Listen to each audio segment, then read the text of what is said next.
Estudantes que ocupam escolas no Rio Grande do Sul não aceitaram a proposta do governo do estado. A Secretaria de Educação havia prometido liberar 40 milhões de reais para melhorias em 300 escolas.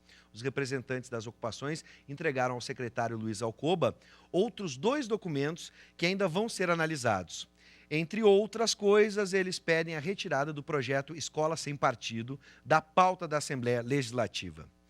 E sobre as ocupações e também sobre a greve dos professores, nós vamos conversar com o diretor do Departamento de Comunicação do CEPERS, Enio Mânica. Boa noite, seja bem-vindo.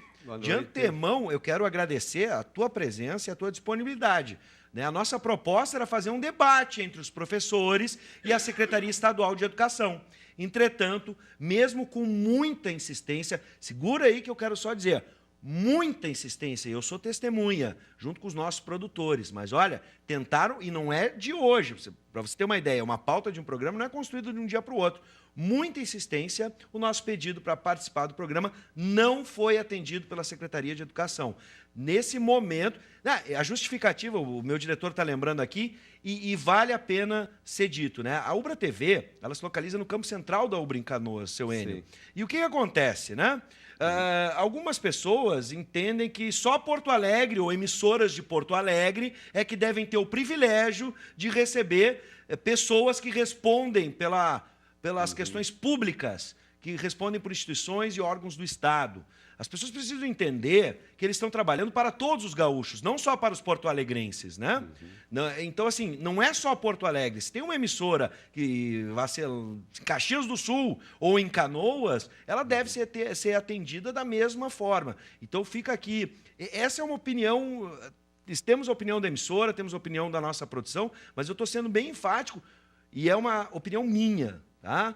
As pessoas que respondem pelas questões públicas devem dar mais atenção à comunicação, porque muitos dos problemas que a gente está vendo por aí é por falta de comunicação mesmo. É gente que não quer debater, é gente que não quer conversar, não quer trocar a famosa ideia. Vamos usar bem a gíria, trocar ideias para que a gente possa melhorar as coisas. É verdade. Dito isso, né? Temos, então, a participação do CEPERS, que veio lá de Porto Alegre para nos atender, o seu Enio Mânica. Seja bem-vindo mais uma vez, muito valorizando obrigado. A disponibilidade em querer o debate. O debate ia acontecer com o senhor aqui, né? Mas, infelizmente, vai virar uma entrevista. Tudo bem. Bom, vamos começar, então, com a primeira questão. É a seguinte, vamos pelas reivindicações dos professores. Sim. Começar pela opinião do CEPERS mesmo, pela ideia do CEPERS. O governo afirma que não há condições de dar aumento de salário porque não tem dinheiro. Como o CEPERS reage a essa afirmação? Olha, nós entendemos que, na verdade, o governo não está dizendo toda a verdade aí, que há dificuldades. O Rio Grande do Sul vem com crise financeira há mais de 20 anos. Todos os governos enfrentaram essa realidade, enfrentaram greves e encontraram soluções. Então, na verdade, para nós, está ficando cada vez mais claro que há um objetivo do governo, de dizer que o Estado está quebrado, o Estado não tem condições de manter as políticas públicas e aí é para privatizar. E o projeto 044 é exatamente isso. Tá? Os alunos, inclusive, também colocam, além do 190, que acaba com a democracia dentro da escola, exatamente com o debate de ideias, né? E o 044, porque esse repassa aquilo que é dever do Estado para organizações sociais, que são entidades privadas. Então, na verdade, os alunos estão defendendo o seu direito a uma escola pública e nós também estamos defendendo o direito de toda a população a ter uma escola pública, porque a grande maioria da população só tem acesso à educação na escola pública. Sim. Então, no momento em que, de repente, o governo do Estado arruma 40 milhões, né, a primeira escola que foi ocupada foi antes da nossa deflagração de greve, tá, que foi o Emílio Massot de Porto Alegre, e eles já arrumaram dinheiro para enviar para a escola. Entende? Então, é isso que a sociedade tem que entender. Há, na verdade, um encobrimento de um objetivo muito claro de que querem privatizar todas as questões, porque o 044 não é só para a educação, é para todos os serviços públicos. Sim. Então, na verdade, assim, e se a gente vai ver agora, né, esse governo provisório que está aí, ele vem na mesma direção. É na mesma direção. Eles estão desvinculando todas as verbas para saúde e educação, que está na Constituição, tá? E dizem que tem que dá um reajuste só pela inflação, e nós sabemos que tanto a educação, saúde e segurança não podem depender só de um reajuste da inflação. Não, nós estamos muito defasados. Eu vou acrescentar que seria uma pergunta, mas já vou transformar em afirmação. Aí nós temos que analisar, por exemplo, a situação do aumento que foi dado, né? Como vocês avaliam? A pergunta seria como nós todos avaliamos o aumento dado aos servidores federais, Sim. em especial o judiciário, por exemplo, que vai gerar um efeito cascata. Mas vamos então para as alternativas. Como a nossa proposta aqui era um debate, a gente quer achar uma solução. Então, vamos para as reivindicações e as alternativas. O que o CEPERS imagina como alternativa para sair desse impasse? Olha, nós, no ano passado, quando conseguimos organizar um movimento unificado dos servidores, foram mais de 40 sindicatos unidos, nós apresentamos uma pauta para o governo para ele encaminhar soluções. Primeiro, é o combate à sonegação. A AFUCEF, que é o sindicato da Fazenda, né, que trabalha com isso, eles instalaram um sonegômetro. Sim. Tá? Nós estamos agora com mais de 3 bilhões de sonegação. E eles fizeram um cálculo para a gente. A cada 30 segundos é sonegado um piso salarial do magistério. R$ 2.137, a cada 30 segundos. Sim. Então, na verdade, se o governo combater a sonegação efetivamente, tá? E aí tem um outro dado que a AFUCEF pesquisou no Brasil todo. Qual o estado que consegue realmente aumentar a arrecadação de ICMS? Mais. Sim. O Rio Grande do Sul é o 20º nesse ponto. Sim, com o aumento do ICMS, a gente teve queda na arrecadação. Sim. Então, na verdade, aqui o estado, eles dão um exemplo do Ceará. O Ceará não aumentou a alíquota. O Ceará fez uma reunião com os empresários, combinou com eles, olha, vamos baixar a alíquota, mas todo mundo vai realmente contribuir. Ninguém vai sonegar. Ninguém vai sonegar. Perfeito. Eles aumentaram a arrecadação e muito. Pois é. Então, na verdade, existem exemplos, né, de que pode ser feito, sim, um combate à sonegação mais efetivo, pode-se ter uma política para arrecadar mais ICMS, sem aumentar a alíquota, Sim. mas combatendo a sonegação de uma maneira que realmente se consiga que os empresários não fiquem sonegando.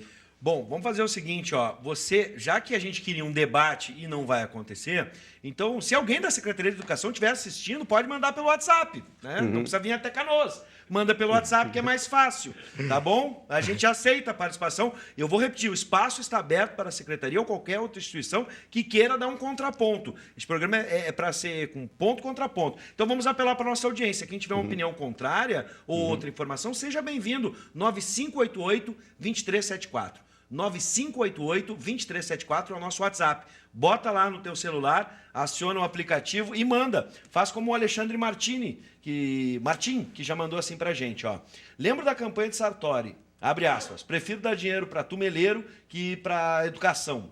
Tá aí, ele falou lá do bairro Floresta, lembrando, né, a famosa... os enunciados aí da nossa... Isso, nos mandou buscar o piso lá na tumeleira. Exatamente, né? Piso é lá na tumeleira. Bom, enfim. Vida, né? Bom, o CEPERS apoia as ocupações nas escolas? Olha, nós temos uma organização nossa de sindicato que trabalhamos com professores e funcionários de escola. Nós buscamos, assim, um apoio aos alunos quando eles fizeram as ocupações, no sentido de assegurar que eles tenham cobertores para não passar frio, assegurar que eles tenham alimentos, mas a organização é totalmente dos alunos. Sim. Eles que deliberaram para fazer a ocupação, tá? E eles organizam a escola de uma maneira maravilhosa. Olha, nós tivemos ontem uma atuação conjunta, uma passeata dos professores com os estudantes, professores e funcionários com os estudantes. Nós saímos da frente do CEPERS, passamos na Secretaria da Fazenda para dar um alô, para arrumar dinheiro que tem, né, para dar realmente um reajuste. Nós estamos recebendo 30% do piso. Tá? Sim. A LDO que o governador encaminhou não tem reajuste nenhum para o ano que vem. Se não tiver nenhum reajuste, no ano que vem nós vamos estar recebendo 20% do piso. Tem professor e funcionário que está fazendo empréstimo para pagar o aluguel. Então, na verdade, como é que a gente vai produzir uma educação de qualidade se a gente tem que estar super preocupado com a sobrevivência? Sim. Né? É impossível. Então, assim, os estudantes têm uma organização própria, eles têm as suas deliberações, eles são muito organizados. Lá na escola, eles organizam peças de teatro, eles chamam, fazem...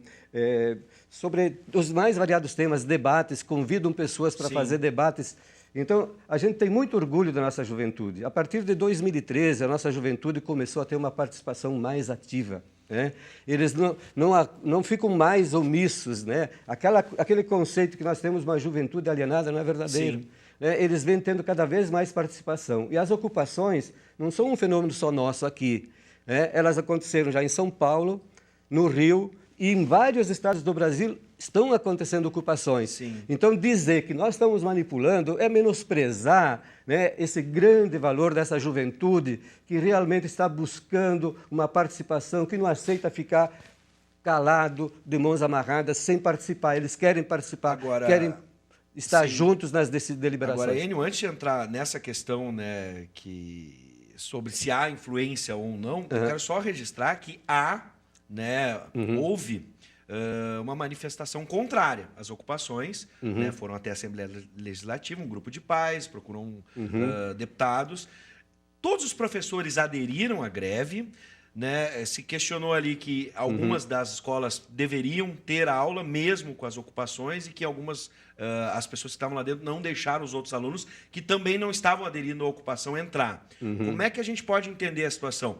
Não é uma unanimidade, pelo que parece. Não é unanimidade e nunca vai ter unanimidade. Sim. Né? A unanimidade é burra, né, se diz um ditado. Então, na verdade, todas as nossas greves sempre houve essas contradições de professores e funcionários que aderiam à greve e aqueles que não aderiam à greve.